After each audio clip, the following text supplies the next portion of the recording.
Bienvenue à toutes et à tous dans cette série de vidéos méthode des moindres carrés, la partie 3. La méthode des moindres carrés, on en a trop parlé. N'oubliez pas que la distance de A jusqu'à la droite d'ajustement au carré, qu'on appelle déviation, cette somme des carrés doit être minimale pour que cette droite convienne le mieux. On va travailler avec Excel. Avec Excel, ajuster par la méthode des moindres carrés consiste à rechercher parmi toutes les droites celle qui rend minimale la somme des carrés des longueurs PI, MI, M étant un point du nuage. Et donc Z, qui est YI moins Y prime au carré, doit être minimale, et on en a parlé de l'écart type de la population et de l'écart type de l'échantillon, Sample Standard Deviation, la deuxième. Je vais prendre une expérience que j'ai faite à l'école avec les élèves au laboratoire. C'était l'attention aux bornes d'un condensateur.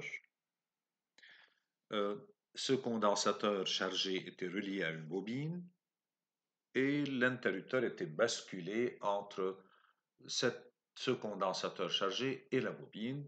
Ce qui a eu lieu, ce sont des oscillations électriques amorties, puisque la bobine donc avait une certaine résistance.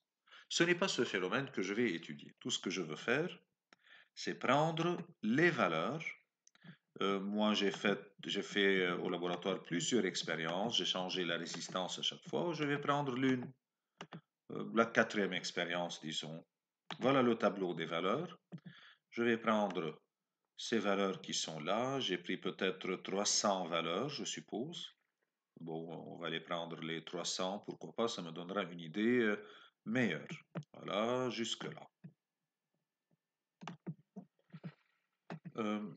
Je vais prendre scientifique dans mon système, copier, je reviens dans Excel, je mets ici, paste, coller. Voilà les valeurs.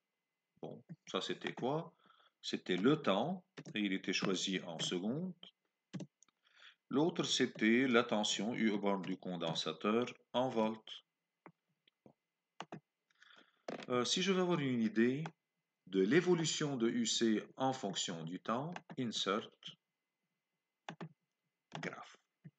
Et donc, ce que je vois, c'est une sinusoïde amortie comme le logiciel que j'ai travaillé avec, le système d'acquisition que j'ai utilisé au laboratoire m'a donné. Et par suite, une sinusoïde amortie, c'est une fonction sinusoïdale, cosinus oméga t plus phi, par une fonction exponentielle à exposant négatif. Combien de paramètres j'ai? A fois une constante qui est peut-être l'amplitude à la date 0, alpha un coefficient d'amortissement, oméga qu'on appelle en physique la pulsation et phi qu'on appelle la phase. En face, voilà la formule mathématique qui convient à ce nuage de points ainsi formé. Ce que je vais essayer de faire, c'est de chercher tout d'abord de proposer des valeurs à alpha, oméga et phi d'une façon quelconque, sans avoir une idée de leur valeur. Grand A. Je vais lui choisir un nombre 1. La deuxième, c'est alpha. Voilà. Je vais lui choisir une valeur 1. Une valeur n'importe, idiote. Oméga. Je vais lui choisir encore une valeur 1. Et phi, encore, je vais lui choisir une valeur 1, des valeurs n'importe. N'importe. Bon. Voilà A, alpha, oméga et phi, les 4 paramètres. Et je vais essayer de faire ce qu'on appelle en statistique et en informatique une optimisation. C'est-à-dire faire de façon à rendre minimale la somme des carrés des longueurs PI, MI comme on a vu avant. Commençons par chercher U modélisé qui correspond à cette équation-là. Donc, je vais noter ça, U modélisé. U modélisé, à quoi elle est égale? Elle est égale à A. Où est le A?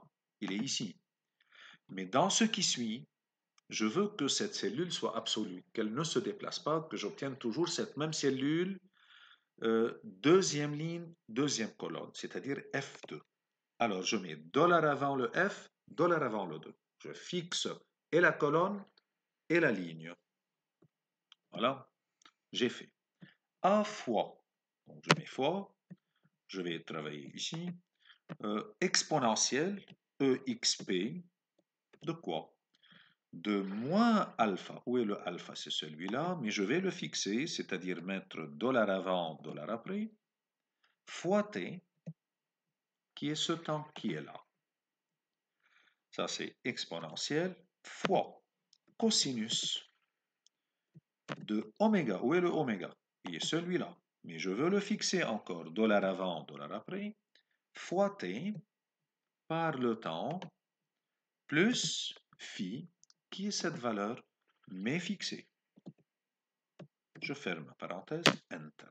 J'ai eu une certaine valeur. Pour remplir le tout, regardez, je cherche la croix noire qui est au coin en bas, double-clic, et toutes les valeurs ont été remplies jusqu'à la 301e valeur.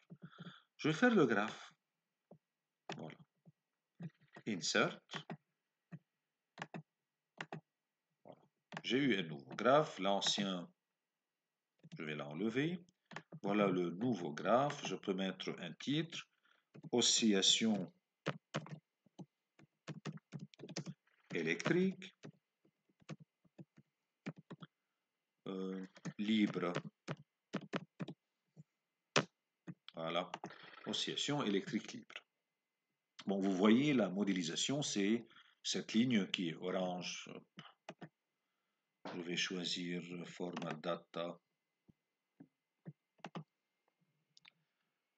Voilà, line, solid line. Je vais la choisir de... Bon, laissons la couleur. Marqueur. No fill. Border. Ou bien laissons. OK. Laissons là. À plus faible. Voilà.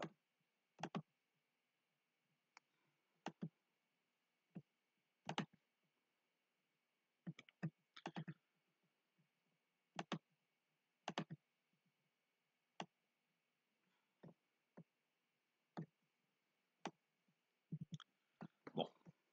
Si je travaille un peu avec ces valeurs. A. Changeons-la. 2. Enter. Oh, ça change, ça monte. Le alpha. Mettons un 2. Oméga.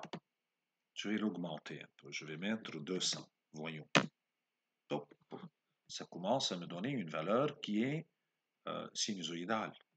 Mais je vois trop éloigné. Alors je vais essayer de changer et mettre, disons, 400. Ça s'approche donc, ça ressemble plus. Mettons 700. C'est pas mal. Mais est-ce que ça commence par le point qui est le plus haut? Non, travaillons sur cette phase à l'origine, le phi. Mettons 2. Elle descend, donc elle doit être plus petite que 1.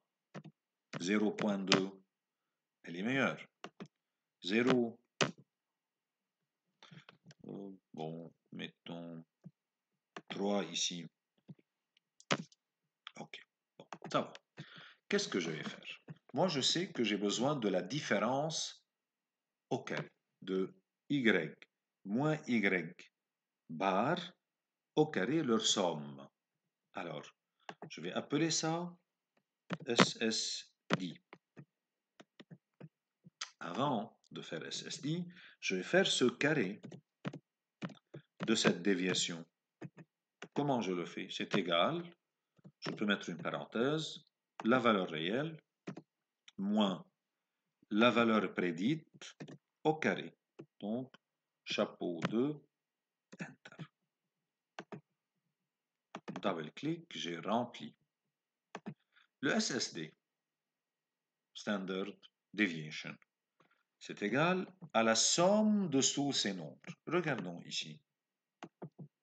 Si la somme xi moins mu au carré sigma, elle est minimale, l'écart type serait minimal. La variance serait minimale et l'écart type serait minimal. Alors revenons vers notre travail. C'est égal. Je vais chercher cette somme.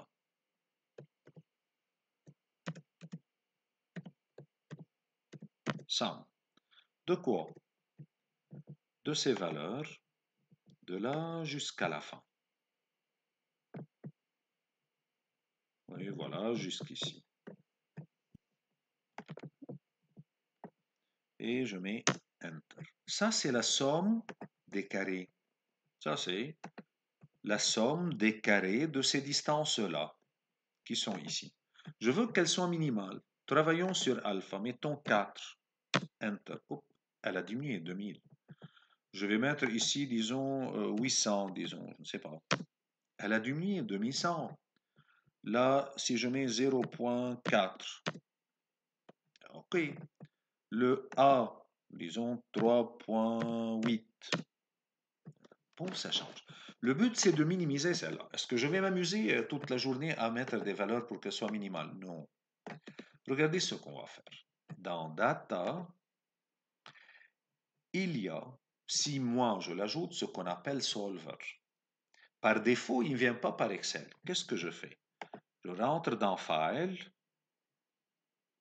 Options, donc File, Options, Add, Insert, Add-ins. Là, j'aurai les Add-ins. Go. Regardez, celle-là, elle n'était pas cochée avant. Moi, je l'ai cochée. Je vais la laisser parce que chez moi, elle est cochée. Je lui dis OK. Chez moi, je vais mettre cancel parce qu'elle existe déjà. Et voilà, j'aurai le solver.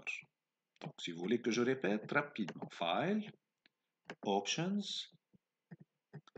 Add-ins, Excel Add-ins, Go, et je coche Solver Add-in et je mets OK. Bon, je l'ai. Alors, j'ouvre le solver. Le solver, c'est une fonctionnalité d'Excel trop puissante pour résoudre et plusieurs équations à plusieurs inconnus et des équations à faire une minimisation, vous allez voir. Solver, qu'est-ce que je vais choisir ici? La cible, target. Je vais résoudre cet objectif.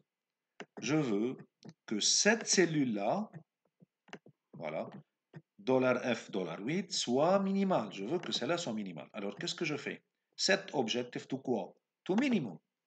Je veux que ce nombre soit minimum. En changeant quelle variable?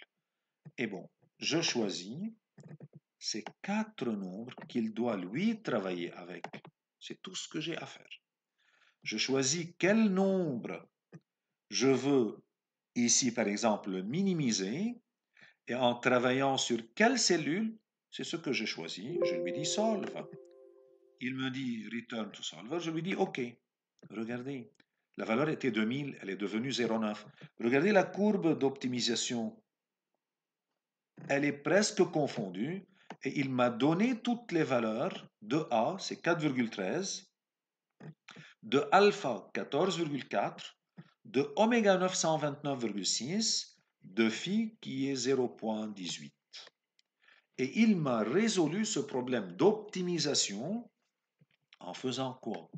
En minimisant ce carré, la différence au carré. C'est la méthode des moindres carrés qu'il est en train de faire. Toujours le but, c'est de minimiser cette différence. Et lorsque je minimise cette différence, je minimise la variance et je minimise l'écart type. Voilà une deuxième méthode avec Excel. Je vous remercie pour votre attention et à bientôt.